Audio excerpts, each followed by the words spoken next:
This is the CreaseCast. Here's your host, Lock in the Crease. Hello, everybody, and welcome to this the CreaseCast. I'm Lock in the Crease.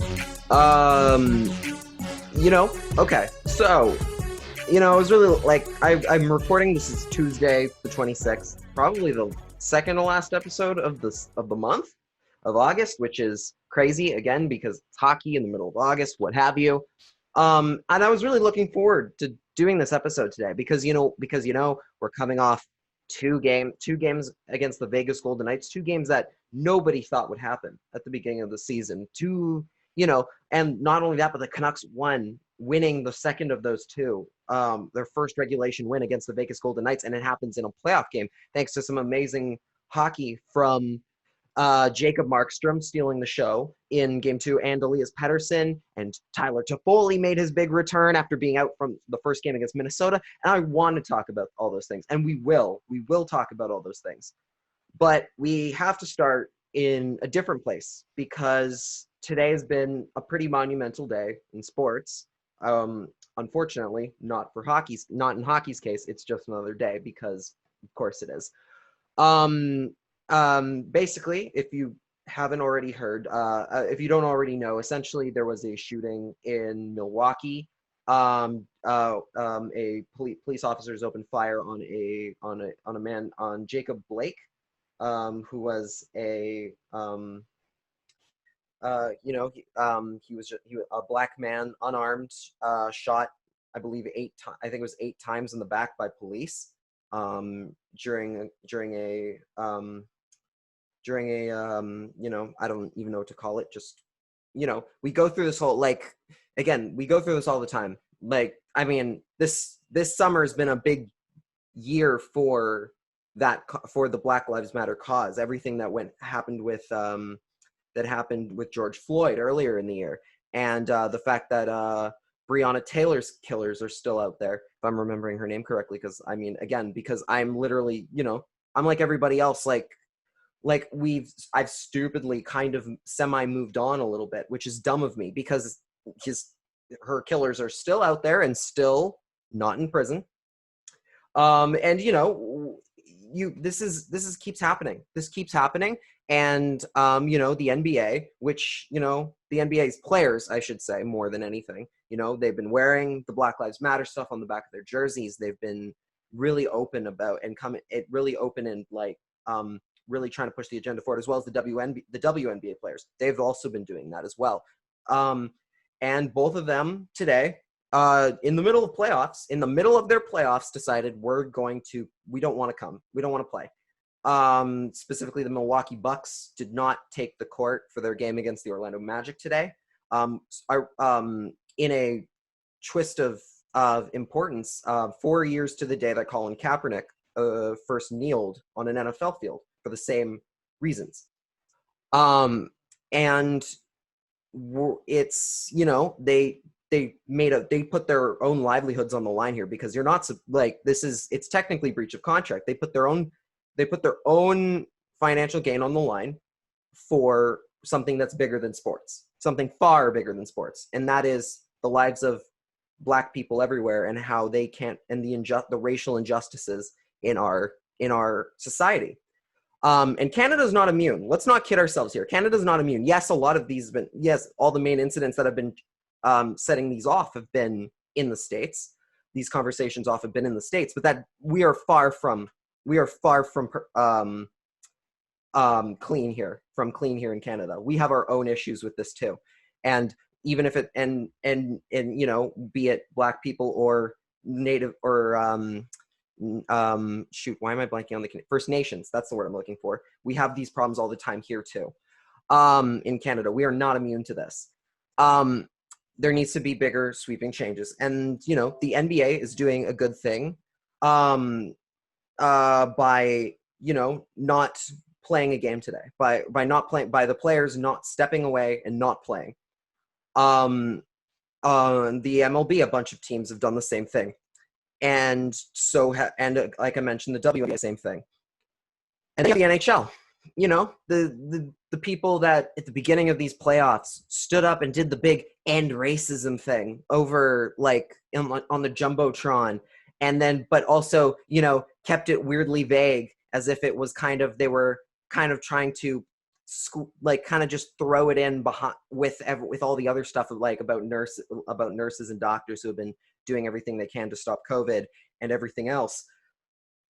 And it wasn't an afterthought so much as it was a purposeful, like, not omission, because they said something. It was just very small and not enough. And for the NHL, at that time, I was happy that they said something at all, because this is the NHL, a league that is notoriously really welcoming to change. No, it isn't. And so at the time I was like, well, it's not enough, but it's a start, which is better than I expected. It's a low bar. They cleared the low bar, which is good. Now let's build on that. Now let's see them build on that. And today, as every other league, every other major league had games postponed, the NHL didn't. They didn't do anything. They kept playing. There was in the fairness, there was a Flyers Islanders game that was in the middle of play when everything started, when the dominoes started falling.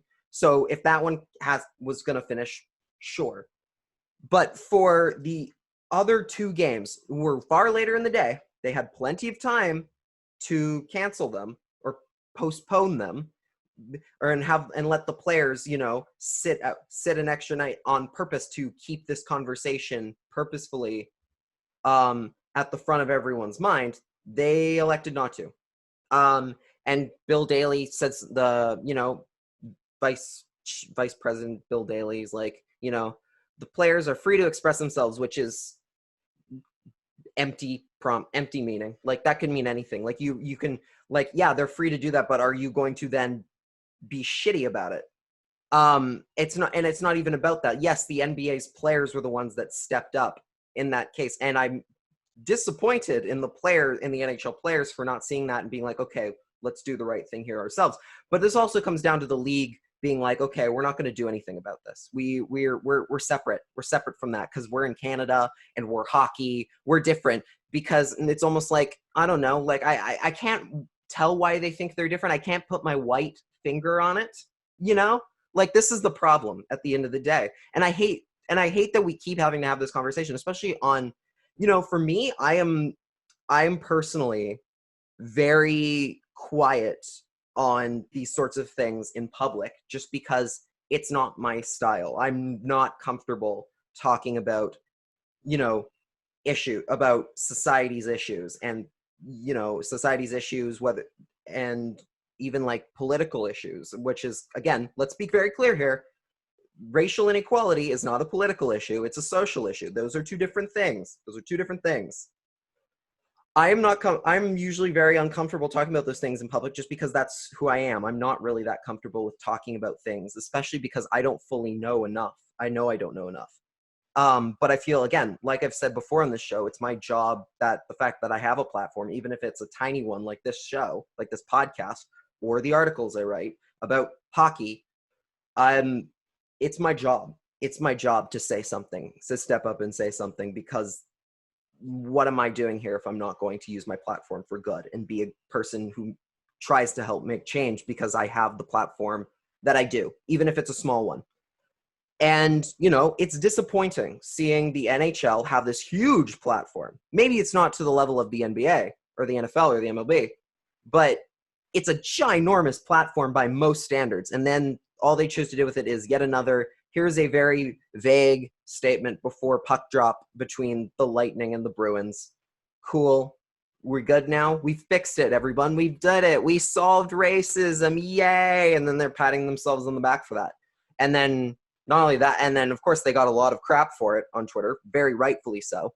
So much so that they didn't even do anything before the Dallas-Colorado game that's on right now. I admittedly today did not watch hockey today because, I felt like I'm not some hero for doing that.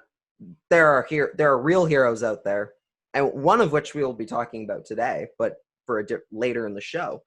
A local guy who you know who we're talking about, Justin Morissette, for a different reason, very different reason, but it's that same idea of the NHL. Just, they took a platform that they had, this is an easy answer to say, we're not going to play this game today. We're not going to play games today. We're going to take, we're going to wait an extra day here. We're going to push everything back one extra day.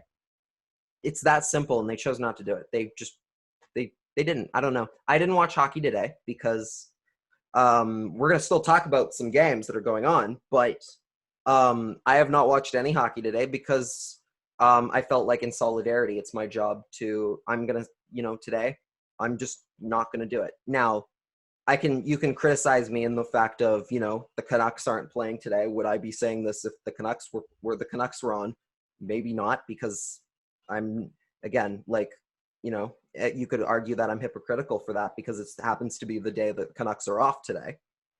But, there's a difference between, I will say in fairness, there's a difference between, when it's your job. Like, the Canucks are my job. Following the Canucks and keeping up on what they're doing is my job. So I have to do that. Even if I don't get paid a lot for it, I feel it's my job. And it's technically my job today to be covering any NHL and to be keeping an eye on everything in the NHL. But today I felt like, if the NBA is not going to play, if the WNBA is not going to play, and MLB teams aren't going to play, I'm going to sit this out today. If hockey's not going to make a difference, I'm not going to sit there and watch it. I'm not going to give them my viewership today because they don't deserve it right now. And that hurts me personally, in the way of, I love hockey. Hockey is my escape from this, I love that when the world is at its shittiest, sometimes I can just come home, sit and watch 60 minutes of teams skating around on a frozen sheet of ice and moving a puck around, because I know it doesn't matter. And I know it's in the grand scheme of things, it doesn't matter. It's just a sport and it's a game, and it's something that gives me an escape. But sometimes the world, the shit in the world intersects with hockey, and I have to take that into consideration. And today I had to. I'm not going to watch any games today. I probably will be back at it tomorrow, but at the same time, the point is that it's supposed to be in solidarity for people who are really making a tough decision today. And right now, the NBA is still even talking about the possibility that they might not finish their season, which, imagine now, if you're the NHL, imagine if all the other leagues, or at least the other bubble league, comes out and says, we're not going to finish our season. This is it, game. We're done. We're leaving. We're leaving this because this is not okay anymore. We can't do this in good conscience.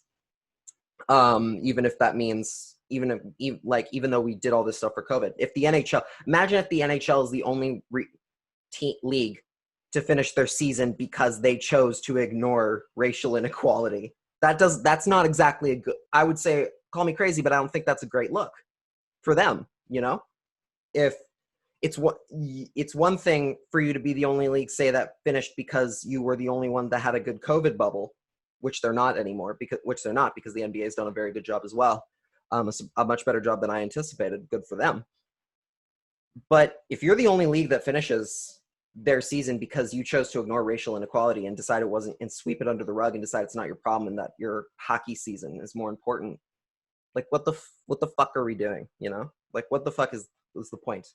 It's not more important. Sports are not more important than society and society's problems at the end of the day. As much as sometimes we like to think it's that way, it's not. We got to accept that. And, we're going to talk about hockey now because there is still hockey going on.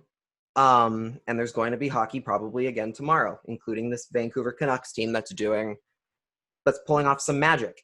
But at the same time, part of me, I watched the amazing run they're on right now, and part of me is I really would love to see them be the first NHL team to be you know what, we're not going to play. We're going to skip this. We're going to postpone this game. We want to postpone this game. We're not coming on the ice for this because there are bigger things at this particular moment in time that need the world's attention. I would love to see the Canucks take that step and be that first team to do it. And I would be very proud of the team if they did. They have the opportunity to. There's still time. There's still lots of time before tomorrow for them to decide they're not going to play.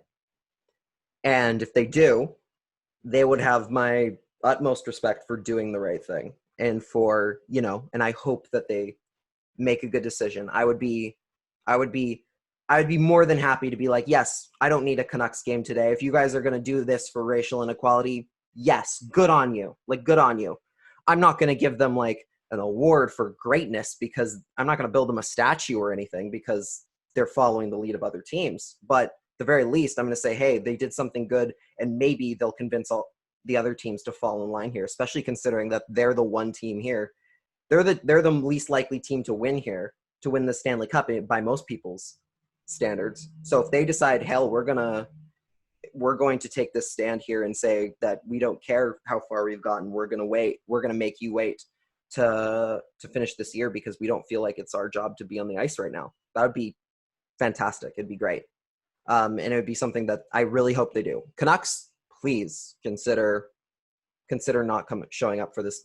Consider not showing up and trying to convince the Golden Knights to take that step with you, because that would be a huge moment for the NHL and it'd be good. And the NHL needs that right now more than anything. It needs players to step up, and specifically white players who have never experienced this firsthand to step up and say, hey, there's bigger stuff than what we're doing right now. And we're going to hard segue into hockey, and I'm sorry about that, but this is the way it is in the world right now, and this is the thing. And I wanted to talk about that because it's extremely important, and I think it's the best way to lead off the show right now, And, we go into, there's controversy in hockey away from this. It's been a weird 24 hours in hockey, just in general. There was the Canucks won 5-2. There's in game 2, after getting smoked 5-0 in game 1. The Canucks in that first game were horrible. Like they looked completely off the entire night. And the Knights also, who are just generally much better than they are from a on paper standpoint, took advantage and just mopped the floor with the Canucks in game number 1. Everybody had an off night, and it was kind of like, for me, especially when I'm watching that game, I'm just like, well, this is, I admit there's part of me that was like, oh God, this is the series, isn't it? This is what we're going to watch. We're going to watch 4 games of just a slaughter. But I mean, at the same time, I've said before with this group that, they've gotten this far. It'd be great to see them keep going, but I'm not going to hold it against them if they got kicked out of the building 10-0 in 4 straight games and got outscored 40-0. I'm not going to sit here and tell you, this was a horrible lost waste of a season. No, they came and they did a lot better than anybody anticipated. And yes, even going into game 2, I was thinking, well, if they win tonight, that's fantastic.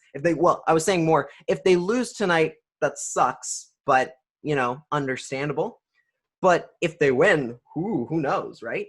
And then right before they're just half an hour or an hour before they're supposed to step on the ice, the CBC, I was watching the game before, which was it Philly Islanders, if I'm remembering that correct? No, it wasn't. Who was it? Who was playing yesterday? It was just the other Boston Tampa game. That's right. They played back to back. And Chris Cupper was talking about, we noticed Tyler Toffoli's sticks are sitting on the bench, hidden behind Jacob Markstrom's, and it's like, oh, is he playing? Is he ready? They said he was almost ready to go. Oh, what a difference that would make, right? Like, he's probably still hurt. He's probably still not. He's not 100%. He's probably going to need an extra game to really get his legs out from underneath him if he's still playing. But hey, it's great that he's back in the lineup, right? And then a minute in, seconds into his first shift, Pettersson gets the puck right out in front. He's just completely left alone by his former Kings teammate, Alec Martinez, just bats it home, and it's 1-0.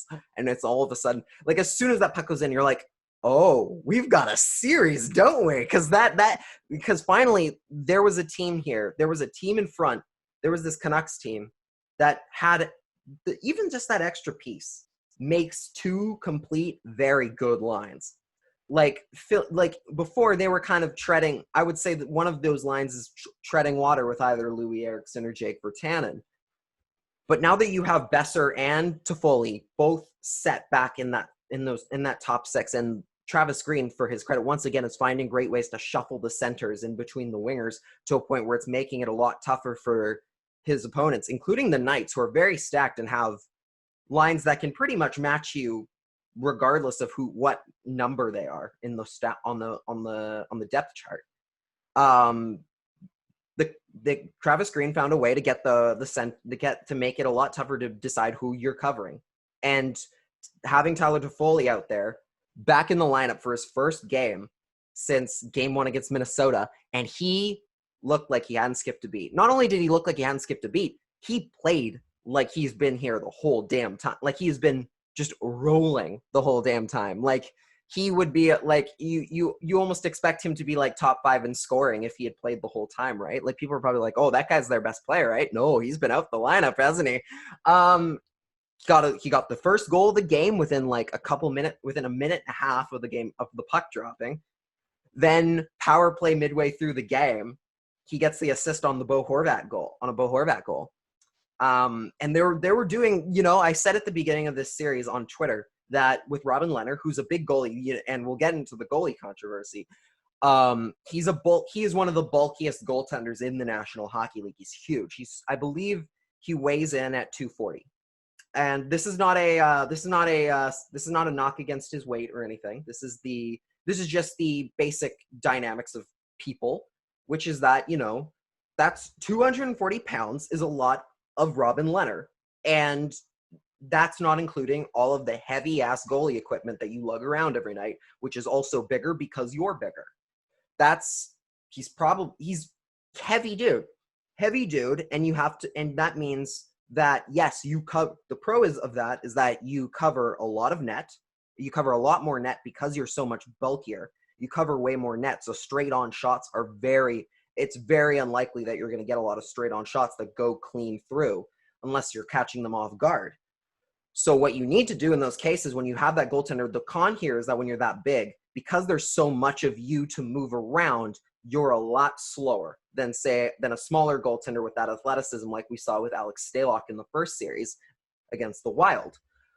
This is the kind of stuff that matters. This is the importance. The Canucks, if they want to beat a goalie like Lehner, they have to move the puck around quickly and force him to chase the play, because you're not going to beat him on a lot of clean, just shots straight at the net. Even opening him up on a deke might not always work because, again, he covers so much net and he's a bigger guy.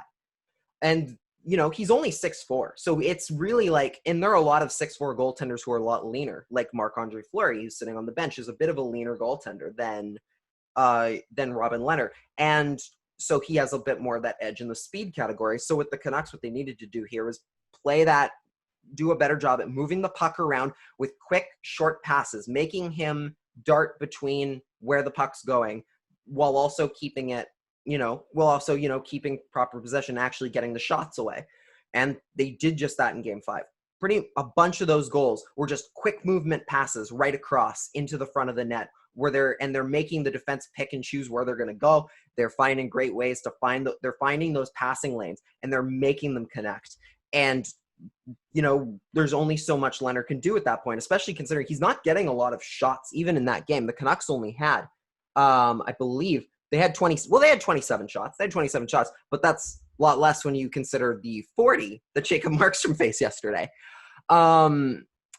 This is the sort of stuff that matters. Like these, moving the puck, like those quick possession, that quick precision passes, just getting in between, even if that just means a quick back shuffle. The cycle game that the Sedins worked was perfect for this sort of thing. It's just about the speed and moving the puck well as possible. And Quinn Hughes once again looked very human in the first game, looked mediocre in the second, which might be an injury thing. Hopefully not, fingers crossed. But it also just might be that he's getting so much more attention from the Knights' best players right now. And and for the Canucks' credit, while he's having a bit of a tougher time in this series, they've picked up the slack. His other defensemen have found a way to keep the ball rolling. And maybe they can't fully take restock an entire Quinn Hughes worth of good moments, but they're doing a decent job. And I thought like the Jordy Ben Oscar Fantenberg pairing, which is usually a bit of a death rattle sometimes when you're watching the player, just like, oh my god, they're getting hemmed in forever.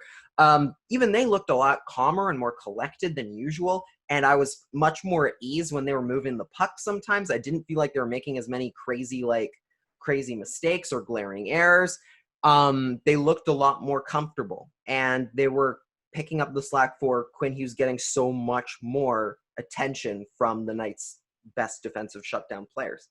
And the Canucks frustrated the Knights. Like, you could see the Knights' frustration creeping in, especially after they give up they got within one. They got the one goal, the Alex Tuch goal. Alex Tuch, speedy, amazing, crazy good player.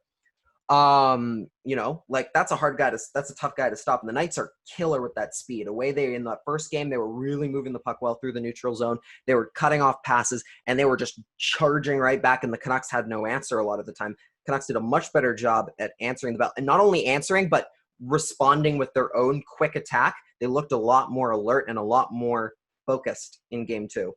And the Knights, I wouldn't even say played badly. The Canucks just did a really good job at countering them, and finding the few holes that the Knights leave. And the thing with the Knights is that after, there's the Pettersson goal, just deking through a phone booth in front of Robin Lehner with a minute to go in the second period. And that all of us, you really knew that game was where that game was going by that point. Like, the Canucks were everything was firing on all cylinders. Bo Horvat gets the second goal just seconds into the third period. And it's just, you can feel it. You can feel it coming. You can feel that this is a game for them. And that all of a sudden, the series is a lot closer than it looked after game one. And I was so impressed by the way the Canucks handled that. And then the Golden Knights handling horribly, losing that way horribly. There was Max Pacioretty just basically grabbing Antoine Roussel by the scruff of his neck and just hauling him down from behind. Got a penalty for that. This is a team. Remember, you got to remember with this Golden Knights team, for most of these players, they have not known any sort of adversity in their entire 3 years seasons of existence. They have been the best team in just about every possible way. They maybe lose a few games here or there, but they've been one of the best teams. They're not exactly good at winning with dignity, because when you win that much, you turn into a bit of a sore loser. And there was the one where Virtanen kind of pulled Alex Tuch's helmet off from down, and you just saw Tuch going in and just taking the punches. Well, Virtanen's down and defenseless on the ice. He's not turtling. He's down. He got knocked over in the middle in this collision with Tuch, and Tuch's just throwing haymakers at him. And you can see, they're mad, because this is a team that, again, that has no idea how to lose with dignity, because they've never had to lose with dignity. This is a new territory for them, getting their teeth kicked in a little bit. They're not used to that, and they don't like it. They were not happy, especially, the first game. The first game was so annoying. They were so annoying. There's all the barking going on from the other side, and Hockey Night in Canada spending 20 minutes of not even 40 minutes of a 2.5-hour broadcast just fawning over Ryan Reeves and what a character guy. Look at this guy. He's teeing up crazy hits in the middle of the ice and all over the place. This is a character leader, blah, blah, blah. And then there's the whole video of him bucking like a chicken at Antoine Roussel, and you could hear it during the game, the chicken noises he was making from the bench. There was the whole thing where Knights players were calling Pettersson Little Squirt. They were calling Quinn Hughes Water Boy. They were being they were throwing chirps and trash talk like nobody's business. And all of a sudden in game two, not only were they just completely shut up by that point, they were just they were so mad. They were steaming from losing, to the point where it's just apparently it's very easy to throw them off. They're a bit they can throw the trash out, but they can't take it coming back their way. They're not good at that. And the Canucks might have a little bit of a shot here, not just because they're playing very well, and the power play was finally clicking a little bit, which was huge for them. And Markstrom was fantastic, making save after save after save, especially after a rough first game where he didn't get much help, to be fair. He didn't play extremely well, but he also was not to blame at all for that game. The Canucks were atrocious from beginning to end, and he got zero help from his defenseman in that one. In game 2, he was otherworldly once again. He went back to just being crazy, amazing Jacob Markstrom. And this was a game where they, the Canucks played, it dictated the play, and they found a way that, they saw the other team doing all this stuff and being these super annoying, pesky team that's so accustomed to winning that it's not even fun for them anymore, sort of thing. Or and so, but when they lose, they get really mad, and the Canucks just, they were like, okay. They didn't, and I wouldn't say didn't seem like the Canucks were throwing much chirps back in their direction, because that's not really their thing. They're much more, especially from the videos, and from the commentary you get, it seems like they're much more about just positive reinforcement for their own players. They don't care as much about, yes, you have Antoine Roussel and a couple other guys who definitely talk shit, but it seemed a lot more like they were focusing more on their own players and revving up their own guys. Whenever a guy makes a good block, yeah, let's go. They're just kind of they're kind of just motivating their own guys. They're not focusing on the other team. They're focusing on themselves. And that's why, again, I don't think the stuff that the Knights are throwing at them really matters all that much, especially when they're throwing it at Pettersson. Are you kidding? Are you joking? You think this guy with the death stare, the most calm and collected player on this team, you think you're going to throw him off with your trash talk? You don't know him very well, do you? And sure enough, they spend that whole first game trying to get under him, under his skin, under Petey's skin, and he just was like, okay, fine, I'm gonna have a 3-point night against you in game 2. How about that instead? He's really good about I'm just gonna let my play do the talking thing, and that's the way that I love to see the Canucks win. That is something that has been missing for a very long time from this group, is just the way of, we're not gonna even care what they do or say to us. We're just gonna focus on us, and we're gonna win that way. To make more things even more interesting, there's been a lot of controversy with the Knights in the last couple of games, in between each before each game and after. Well, I guess before the first game and then after game 2. The first one being Alan Walsh, well-known, outspoken agent on Twitter, kind of annoying sometimes. I'll say this, he clearly likes his players, and really likes his clients. Posted a picture on Twitter, a photoshopped image of Marc-Andre Fleury in net with a sword stabbed right through him, and on the back of the sword said DeBoer, in reference to Knights coach Pete DeBoer benching Fleury in favor of Robin Lehner. Which, there was this whole thing, and all of a sudden it's oh my God, goalie controversy brewing, right? And it's exciting. And it's kind of for us Canucks fans, especially or any Canucks fans or any people who've been around the Canucks this long, they're oh my God, finally another team having a goalie controversy, and it isn't us. Thank God. Oh, thank you. This is the thing. And he posts this picture, and come on, Fleury knows.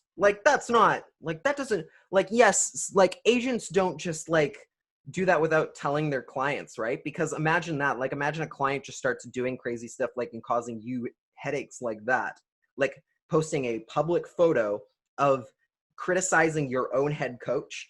That guy's gone, right? You're firing that agent tomorrow because he's now pissed off the team that you're playing for.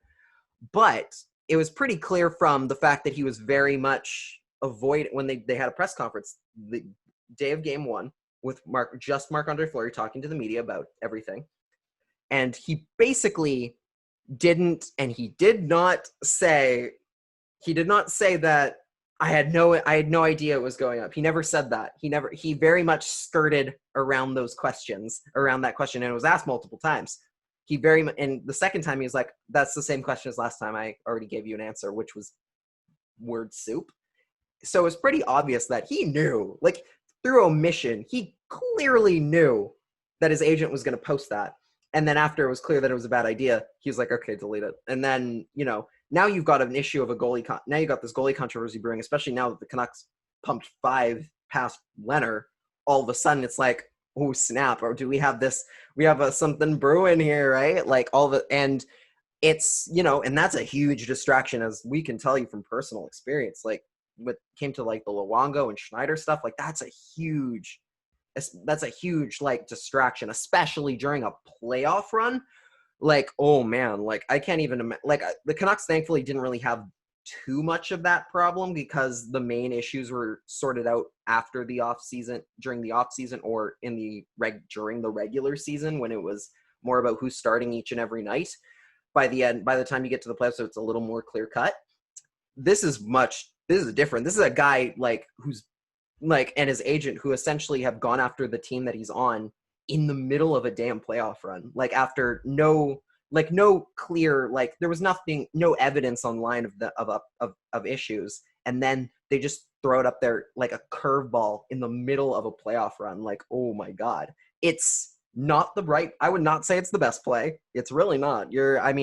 Maybe we've seen the last of Fleury in Vegas after this season. It might be. You never know. I mean, they have to make a call because Leonard's a UFA at the end of the season as well.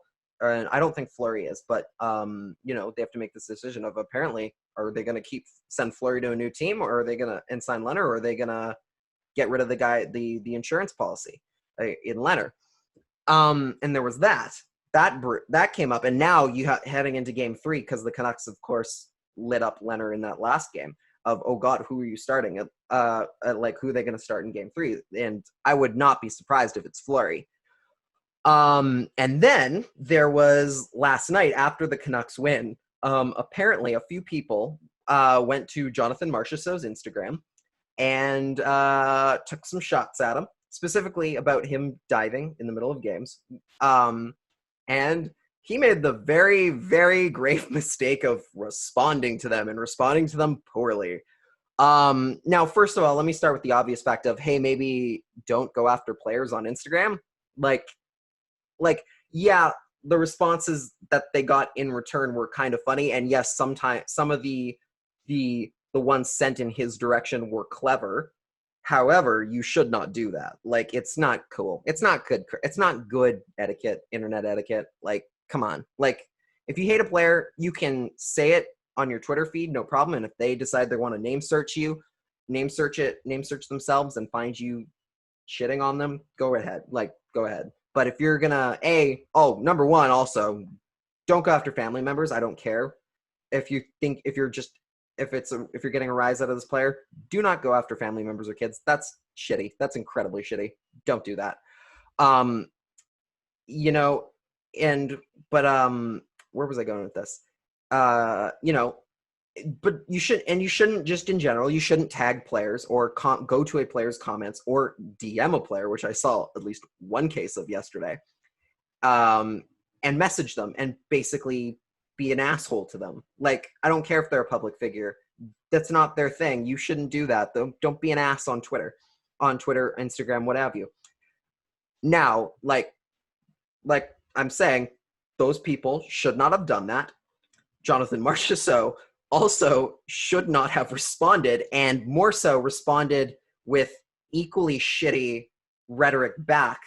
Like, at one point, I think he called somebody as ugly like their dog, and it's like, okay, not only is this not a good rebuttal, like, why are you even responding? You should ignore this. Like, this is terrible. Now they know they can get a rise out of you, and a bunch of people, and sure enough, as soon as they told everybody, hey, look what I got Jonathan Marchessault to respond to, of course that just sent a sea of extra people to his page to like go after him, because like, again, they shouldn't do that, but you got to know better than to respond to that. Like, turn off your notifications on comments, man. Like, I mean, it was ridiculous. But this is a guy like who just came out of a playoff game. Like, what are you doing? Like, that is like, you can tell that this is, again, a team and players specifically who are clearly don't take criticism or losing well, and they lash out. He apologized today for it. And, that's the right thing. I mean, rightfully so. Again, I'm not saying what anyone did was good. They should not be. Again, please, please, please, if you want to shit on players, don't do it on their personal Instagrams, and don't at them on Twitter. That's just sick. That's just gross. Like, it's not cool.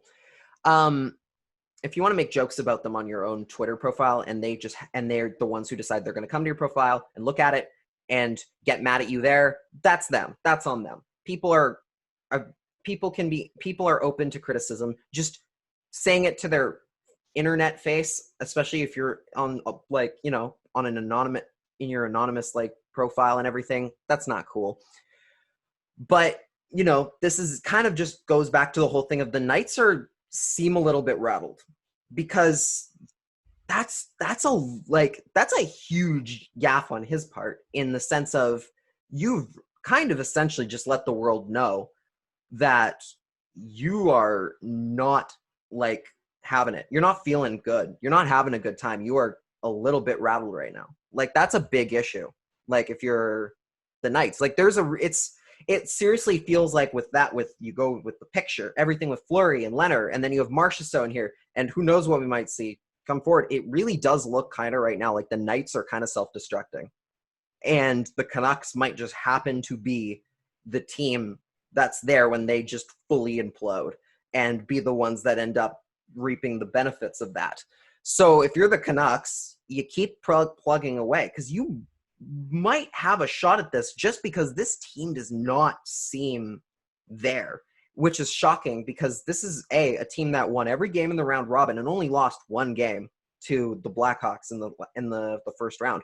But suddenly they seem very, very beatable. They seem beatable, not because they're necessarily playing poorly, but it seems like their mindset is not there, and they're not in this right now. Their heads are not in it, and there seems to be a little bit of drama brewing with that team. So if you're the Canucks, you just don't even mention that stuff. Obviously, don't give them any reason to fuel them up and rile them up more.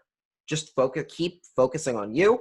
Focus on, hey, we're doing well, we're having a great time, and we're playing good hockey, and we're enjoying ourselves. Again, Canucks have like they're having a great time on the bench yesterday. The Knights did not anymore. There was a lot less chirping going on.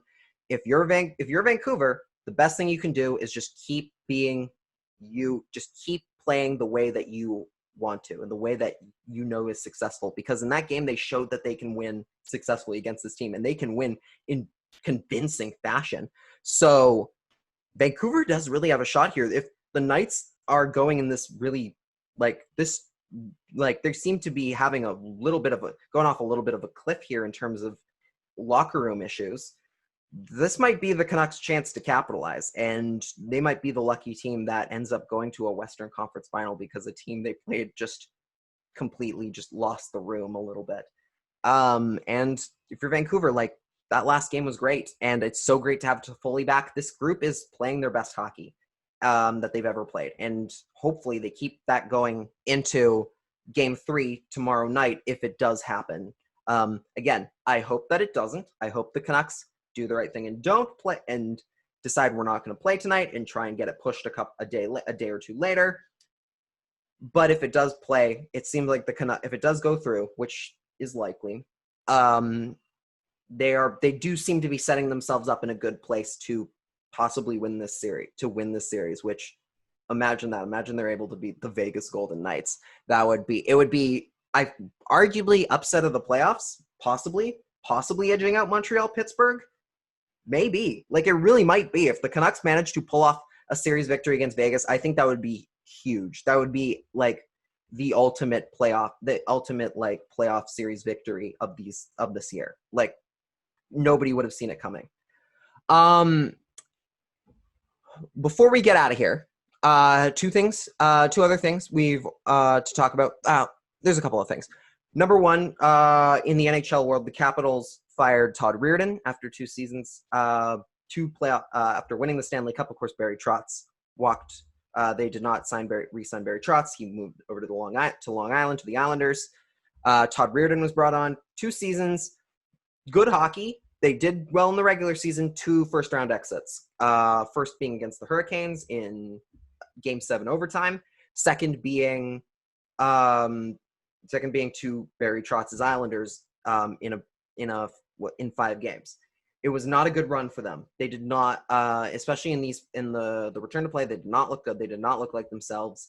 Apparently, the general manager felt that they weren't where they should be, and decided to make the change. Talked to players and made the change. For the Capitals, I'm not fully sure where they go from here. Todd Reirden, number one is the obvious. Did the Capital clearly the Islanders have done very well in the last couple seasons. They've made it to the second round of the playoffs last year. They're in the second round again this year and playing good hockey against the Flyers. I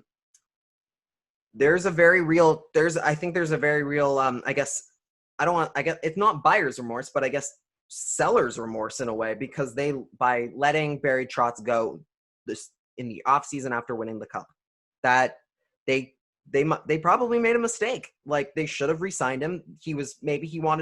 I don't know why they wanted to go necessarily in a cheaper direction, especially considering how well he had done with that group and how much success they had found with him at the helm.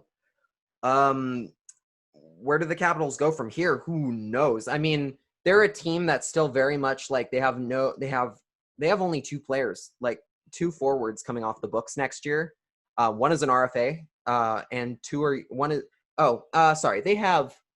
they have 5 players coming off, but none of which, aside from maybe from their free agent pickup in Brendan Dillon from the Sharks, and Ilya Kovalchuk, who's playing for League Min already, is like a huge loss for that team. So it's not a key loss for them. So the question now becomes, where do you go? Do you start selling? Are you going into rebuild mode now? Do you feel like it's time to retool the roster, or do you feel like a new coach will right the ship? I happen to think with this group that, Ovechkin is getting older. He's 34. He might not be in his prime. He's kind of nearing the end of his prime. But I don't see any – and, Braden Holtby – oh, that's the big one. Braden Holtby is going to walk. That is an interesting thing. If they re-sign him, that's a red flag to me. They do have Ilya Samsonov, who's supposed to be their next goalie of the future. It might be retool time a little bit. I would say I don't know. I don't look at the Capitals right now and say, well, this is a team that can go back to the Cup Finals right now. It looks like they could maybe use a little bit of another flood of another infusion of youth. They're looking a little bit old. That group, just looking at the roster right now, their youngest player, Jonas Siegenthaler, is 23. That's the youngest player on their roster right now. They have and Ilya Samsonov as well. They're the only 2 players on entry-level contracts. And then at 24, you have Jakub Vrana. You have Jakub Vrana, who is very good. Who's a very good player and a great pickup for that team. But they're old. They're an old group. And the way hockey is going now, it's getting younger and faster. So if you're the Capitals, it's probably time to start infusing a couple younger players, and that might mean shipping out a few of the older guys. So I'm not going to put any names out there because I don't know who necessarily you'd start with here. But at the very least, it looks like this might be a good time to start saying, okay, we need to start selling off some of our older players while they still have some value and getting back some younger players. Maybe that means we're not as dominant this year. Maybe we don't even make the playoffs in this next year. But at the very least, we get some youth back in this lineup, and it propels us to become a cup contender back in the next couple years or so. That's what this team needs, is younger players, because they are looking quite old. I mean, the average age of their forwards is 30, and their average age of their defenseman is 28. That's old by NHL standards at this point. Okay. Logan Couture, I wanted to talk about very briefly. There was a thing today, because this is once again kind of in relation to everything we talked about at the top of the show. Basically, Logan Couture said he was punched in a bar in Toronto for saying that his dad was a cop. I think I gotta go check it again. It was something. Oh, he was sucker punched in Canada for talking about the Republican Party and mentioned Donald Trump by name. Apparently, he was punched. Um, um, a lot of people seem to believe that this is not true because there hasn't been any sort of like there hasn't been any sort of like police filing or any police reports, I don't think, or anything.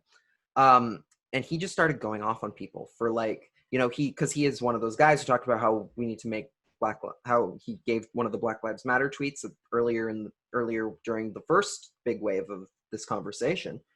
And then he talks about and then all of a sudden he goes on this like, I support the Republican Party sort of thing.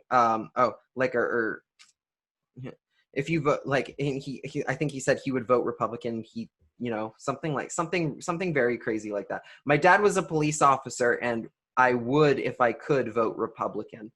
What was interesting is that his dad hasn't been a cop for like 30 years. His dad was a firefighter, which is interesting to gloss over, I guess. He's, it's,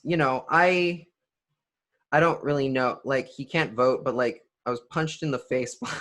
I don't know, dude. What are you like? I don't know why you would mention that. Like, it's just it's bad timing for starters because of everything that's going on. It's horrible timing. Then he went on this blah, blah, blah. I will never talk about politics in public again. It's like, okay, now you're just being a bit of a baby for no good reason here. Like, I don't know where this came from. Like, did he get punched? There seems to be some people who believe that it didn't actually happen. I'm kind of having questions about that myself because, like, even like a couple players, or reporters that, like, there was a report, Kevin Kurz in San Jose said that he texted or he called Logan to clarify everything that would happen, and he just declined. The Sharks put out a very vague statement about it. There is like, I don't know what to say. It's fascinating, but like, that is just, I don't know why you needed to say that on Twitter. Like, that was like poor choice, and then getting all huffy about it when people did not like your response was interesting. I mean, sucker punch or not, weird, like, again, just horrible timing. Dude, you got to pick your this one should have stayed. It probably should have stayed in the drafts. And that's it for this episode. But before two things before we go. Number one, there is a man who I want to talk about in the Canucks Twitter sphere who has done I want to talk about. If you've been listening to the show for a while, you've Justin Morissette, friend of the show, who was on the podcast back in April to talk about hockey, the positives of hockey and wrestling and other things like he enjoys and everything while we were off on this break from sports at the time. He did a very noble thing over the weekend on Saturday in his neighborhood in the West End. I'm not going to go into too much detail, but essentially there was a preacher out there spewing a bunch of homophobic and xenophobic crap about people and religion, and like spewing specifically anti-LGBT rhetoric, most importantly, and doing this very, very specifically in the West End of Vancouver, which is a big community hub for Vancouver's LGBT community. This guy picked his spot on purpose to be disruptive and an asshole. And essentially, Justin, being a very good guy that he is, went to confronted this guy and tried to take his microphone away from him and tell him to leave. And this guy used basically a judo move to knock him down, and then purposely, very accurately and purposefully, snapped his leg, broke Justin's leg, and dislocated his kneecap. Justin is now in hospital. He had surgery to put metal plates in his leg, and there is and he's going to be missing a lot of work and everything. And he did a very good thing, and he did something that was very heroic and very very, very heroic and very noble of him to stand up, especially because this isn't he himself is a straight man. He is sticking up for the community that he lives in and that he loves. And it's really like I have nothing but kind words to say about Justin. Like it's such a great hero thing to do. I can't say that I would be that heroic if it were me in that position. And I really respect the hell out of him for being so brave and doing something so noble like that, to stand up to what is essentially a xenophobic bully. And there is a GoFundMe page that you can go check out that I will leave a link in the description of this episode for you to go check out. And please donate to that, because he's going to be missing work for a while.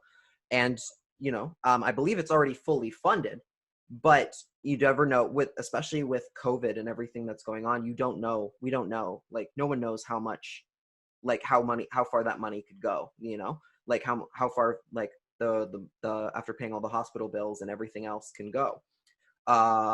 While he's again, because he still has to, once he gets out, he still has to rehab and everything else. So he's still going to be missing a lot of time and rent and everything else. So if you have money to spare right now, please go over to his GoFundMe, which I will leave a link to. Please donate and help if you can. Justin is a wonderful person. I can't wait to have him back on the podcast at some point. Right now he is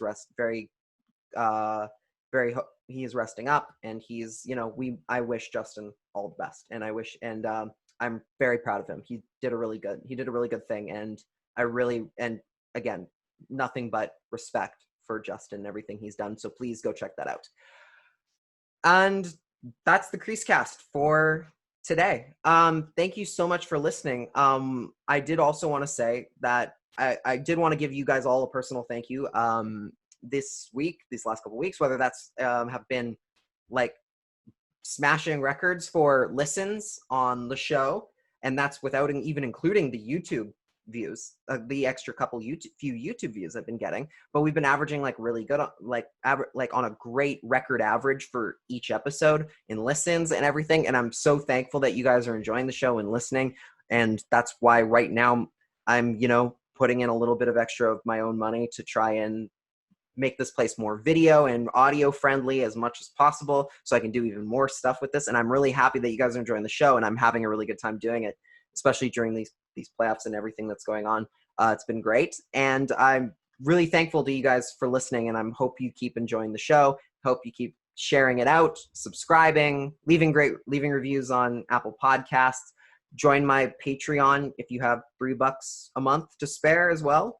You get bonus episodes there as well, and sneak previews at articles I'm writing. But yeah, thank you so much for listening and supporting the show. I really appreciate it myself, and hopefully we can keep this momentum going.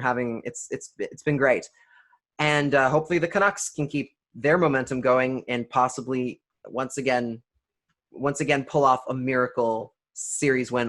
We will be back after game 3, because we will be back after game 3, because that's tomorrow, but then they play back to back on Saturday, Sunday. So we'll be back on Friday. I'm getting my dates mixed up. We'll be back on Friday with a brand new show, and then before we kick it back on Monday once again. So thank you for listening. And I will see you next time. Be safe, wear a mask, social distance, support local businesses, support social equality, racial inequality, support the abolition of racial inequality, and I will see you next time. Take care.